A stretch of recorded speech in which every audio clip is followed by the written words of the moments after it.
ठाकुर सचराचर ब्रह्मांड को लीलामय पुरुषोत्तम लीला कला बेले ये तीनोटी बंधन भितर आबद्ध करिवार दृश्य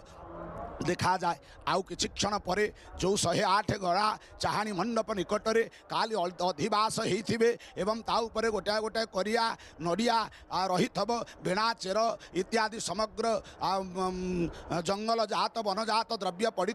महाप्रभु आज स्नान करेंगे। लौकिक लीला पार्थिव लीला संपादन कला बेले प्रभु को ज्वर हम एवं अतीत दिन मानक अनेक भेषज ज्ञानी मान डाक्तर मान परीक्षा कर महाप्रभुंकर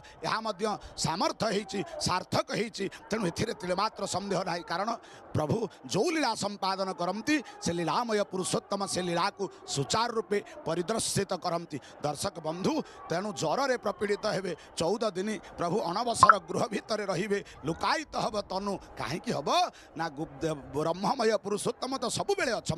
प्रत्येक क्षेत्र में अत्र तत्र सर्वत्र विराजित भूमि ठारू भूमा पर्यंत परिव्याप्त जहाँकर स्थिति वो केते दर्शक समस्त भितर उत्कंठा महाप्रभुंकर से दिव्य अलभ्य स्नान को दर्शन करी अनेक प्रकार पातक लाघव हो जाए कह जाए। अपुत्रिक माने पुत्र प्राप्ति हुअन्ति निर्धनी माने धन प्राप्ति हुअन्ति विद्याकामी माने विद्वान हुअन्ति समस्तंकर मनस्कामना पूर्ण करन्ति महाप्रभु। आपण माने जानिचंती जेतेबेले प्रभुंकर यही दिव्य कार्यक्रम संपादित हुए आज पुरुष सुकृत वेदेशु पुरुष सुकृत बोली कहा जाए। सहस्र शिरसा पुरुषम सहस्राक्ष दशांगुलम पुरुषम विवेदम सर्वम जत भूतम जत्य भव्यम उदामृत तस्य सानो जदन्यनाम तिरुहति एतावानस्य महिमा तो जायांगुश्च पुरुषः पादस्य विश्वभूतानि त्रिपादस्यामृतं दिवि यही पुरुष सुक्त मंत्र महाप्रभु स्नान हेबे एवं माँ कांपिल्यवासिनी सुभद्रिका श्री सुगत हिरण्यवर्णम हरिणीम सुवर्णम रजत स्रजाम चंद्रांग हिरणमयी लक्ष्मी जात वेद ममावह यही मंत्र रे माँ सुभद्रिका स्नान हेबे। नील सुगुतरे भगवान शिव संकर्षण कामपाल रेवती रमण सी मध्य स्नान हेबे सुदर्शन मध्य स्नान हेबे। तेणु खाली सेतिक नुह आज वैशिष्ट्य आपण मान यही दिवस को मध्य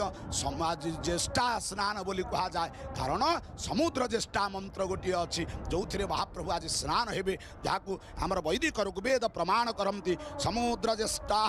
सलिलस्य मध्यात् पुनानाजंत्यं निविशमानः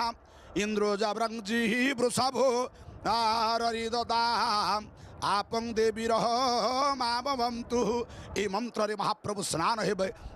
एवं आप दिव्यांग उतबांग स्तबंती खनिंत्रंग उतबात जहा स्वयं जह समुद्रार्थाय सुचयं पावनास्तंग आपो देवीरिहं मावल्लु ये मंत्र रे महाप्रभु स्नान हेबे। आप इष्ट्वामर्भुव स्थान ऊर्जो दधातनं महेरणाय चक्षसे जो वह शिव तमरसः तस्य वाजयति हन उसतिरिव मातरः तस्मारं यथासन चक्षाय जन्मतः आपज्जनम रथासन महाप्रभु स्नान हेबे। आज स्नान हो जिवे आ भितर अनेक तथ्य रही आपण माने प्रश्न करि पारंती काहे 35 गरारे महाप्रभु जगन्नाथ स्नान हेबे काहे बलभद्र 33 गरारे स्नान हेबे काहे माँ सुभद्रिका 22 गरारे स्नान हेबे एवं चक्रराज सुदर्शन 18 गरा जल रे स्नान हेबे। आर सुंदर तथ्य मध्य रहिचंती चतुर्दश भुवनर प्रतीक जो महाप्रभु